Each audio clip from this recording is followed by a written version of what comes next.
warahmatullahi wabarakatuh.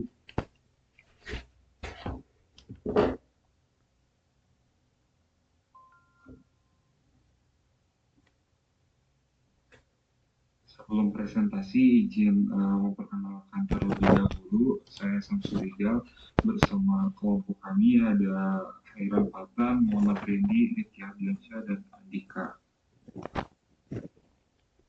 Kami di sini akan mempresentasikan sistem pendistribusian alat kesehatan. Sistem pendistribusian alat kesehatan.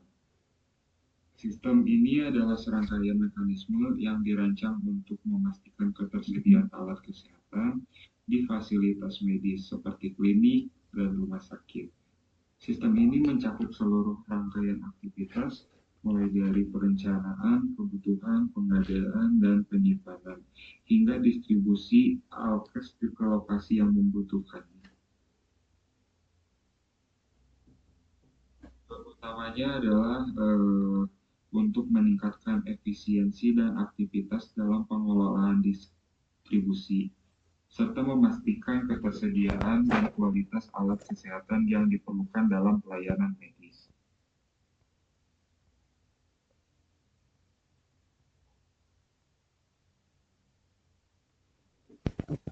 Selanjutnya adalah use case. Use case diagram untuk pendistribusian alat kesehatan ini mempunyai dua aktor. Yang pertama, ahli teknik elektromedik atau yang disebut ATEM. Kedua ada procurement dan asset management atau PROMAN. ATEM ini memiliki akses kepada login, yang mana login mempunyai masukan email, yang mana masukan email ini adalah include, begitu juga dengan masukan password, kemudian ada extend, yaitu reset password, kemudian ada pendaftaran akun yang mempunyai include masukkan data intuisi. Kemudian si ATM ini memiliki akses pencarian alat kesehatan yang memiliki include cari berdasarkan nama atau berdasarkan kategori.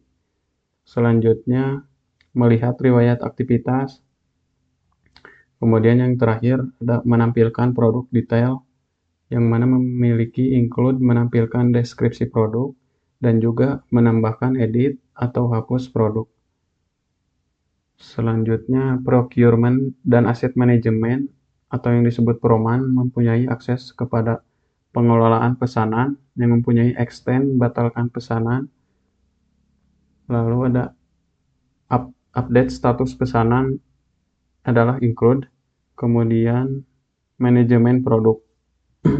Selanjutnya activity diagram akan dijelaskan oleh Andika.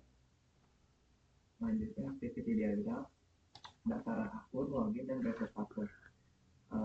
Yang pertama, pengguna memulai dengan membuka halaman login, lalu tindakan yang dapat dilakukan pengguna yaitu reset password, daftar akun, dan mengisi form login. Yang pertama, reset password.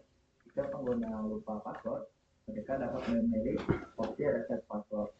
Pengguna mengisi formulir reset password dan akan divalidasi oleh sistem.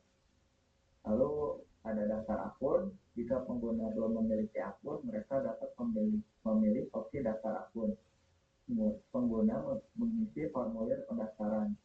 Formulir pendaftaran juga akan divalidasi oleh sistem.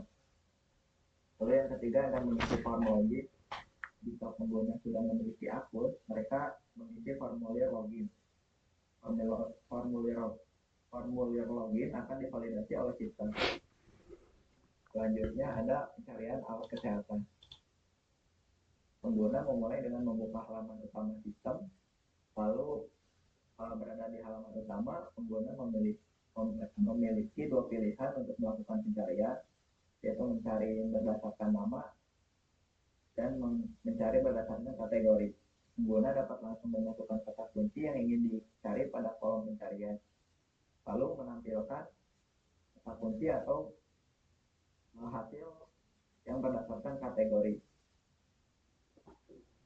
Selanjutnya ada tampilkan detail produk. Pengguna memulai dengan masuk ke halaman utama sistem, lalu pengguna memilih produk alat kesehatan yang ingin ditampilkan, lalu sistem akan mengambil data detail produk yang dipilih, lalu menampilkan detail produk tersebut. Lalu pengguna juga dapat mengubah produk. Sistem akan menampilkan formulir edit jika pengguna memilih edit produk, lalu menyimpan perubahan tersebut ke sistem. Pengguna juga dapat menghapus produk bila memilih opsi hapus produk. Kita akan menampilkan konfirmasi untuk memastikan bahwa pengguna benar-benar ingin menghapus produk tersebut. Jika tidak, maka sistem akan kembali ke tampilan sebelumnya jika ia pengguna mengkonfirmasi penghapusan sistem, dan sistem akan menghapus data produk dari database. Selanjutnya, melihat riwayat aktivitas. Pengguna membuka halaman riwayat aktivitas pada aplikasi, lalu memilih kategori riwayat yang akan dilihat. Ini dapat berupa pesanan dalam proses, pesanan dikirim, atau pesanan selesai. Lalu, sistem akan menampilkan data riwayat berdasarkan kategori yang dipilih, seperti data pesanan yang sedang diproses, pesanan dikirim, atau pesanan yang sudah selesai. Selanjutnya ada sequence diagram yang akan dijelaskan oleh Randy. Sekuen diagram pendistribusian ARKES.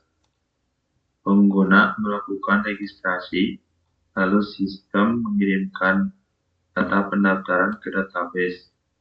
Lalu database menyimpan data pengguna. Setelah itu, sistem mengirimkan notifikasi sukses kepada pengguna. Kemudian, pengguna melakukan login. Lalu sistem mengecek akun yang ada dalam database. Lalu database mengirimkan token valid. Lalu sistem memberikan akses kepada pengguna. Selanjutnya, pengguna mencari produk. Lalu sistem mengirimkan query produk kepada database. Lalu database mengirimkan hasil yang ditemukan. Lalu sistem menampilkan hasil kepada pengguna. Lalu pengguna membuat pesanan. Sistem memproses pesanan, lalu database mengupdate status pesanan, lalu mengirimkan notifikasi status. Selanjutnya sistem mengirimkan status pesanan kepada pengguna. Lalu pengguna melakukan pengelolaan produk. Sistem mengirimkan data produk, database, lalu database mengupdate produk dan melakukan konfirmasi produk, lalu sistem menampilkan notifikasi perubahan kepada pengguna. Oke, baik. Untuk selanjutnya di sini ada kelas diagram pendistribusian ARKES. Untuk kelas yang pertama ini ada kelas sistem pendistribusian ARKES. Di dalam atributnya ada ID, nama, dan divisi bagian. Dan berhubungan ke atom. Untuk atom sendiri memiliki atribut daftar akun, untuk pendaftaran akun baru, login akun, untuk mengautentikasi pengguna dan cari ARKES, untuk mencari alat kesehatan, dan lihat detail produk untuk melihat detail produk. Setelah itu yang terakhir ini ada lihat riwayat aktivitas untuk melihat riwayat aktivitas ARKES tersebut. Dari atom melihat ke kelas aktivitas. Untuk kelas aktivitas tersebut untuk menyimpan data terkait aktivitas pengguna. Di dalam atributnya ada ID aktivitas, jenis aktivitas, dan waktu. Untuk operasinya sendiri ada get data aktivitas untuk mendapatkan detail aktivitas pengguna. Dari sini atom juga bisa melihat ke pesanan. Untuk pesanan itu digunakan untuk mengelola pesanan alat kesehatan. Untuk atributnya tersendiri ada ID pesanan, tanggal pemesanan, status, dan arti pesan. Operasinya itu ada update status untuk memperbarui status pesanan dan hitung total harga untuk menghitung total akumulasi pesanan. Dari Atom juga terhubung untuk mencari ke kelas alat kesehatan. Untuk alat kesehatan itu untuk merepresentasikan produk alat kesehatan dalam sistem. Untuk atributnya tersendiri ada ID Alkes, nama Alkes, jenis Alkes, dan harganya. Untuk operasinya tersendiri, untuk ada atributnya itu mengupdate stok untuk memperbarui jumlah stoknya, dan get detail untuk mendapatkan informasi detail alat kesehatan tersebut. Untuk Proman tersendiri, ini atributnya itu ada manajemen produk untuk mengelola produk Alkes, dan pengelolaan pesan untuk mengelola pesanan pengguna. Di sini Proman bisa mengelola pengiriman, dan atribut sendiri ada ID pengiriman, tanggal pengiriman, kulit, dan status pengiriman. Dan operasinya di dalam pengiriman itu ada update status untuk memperbarui status pengiriman, dan get detail pengiriman untuk mendapatkan detail pengiriman.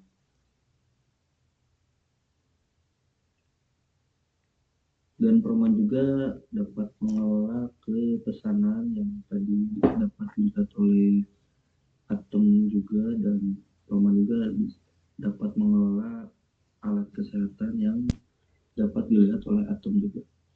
Untuk hubungan antar kelas di sini, untuk sistem pendidikan Alkes adalah inti yang menghubungkan semua kelas, dan kelas Atom terhubung dengan kelas pesanan dan kelas aktivitas untuk melihat atau mencari data. Untuk selanjutnya, kelas pesanan memiliki relasi dengan kelas alat kesehatan yang berisi alat yang dipesan, dan kelas pengiriman untuk mengelola pengiriman. Dan di sini kelas Proman dapat mengelola pesanan, kelas pesanan, dan produk secara keseluruhan. Oke, baik. Saya kembalikan lagi kepada Samsu Rijal. Sekian presentasi dari kami untuk pada mata kuliah metode orientasi objek. Mohon maaf bila ada kesalahan kata. Wassalamualaikum warahmatullahi wabarakatuh. Waalaikumsalam.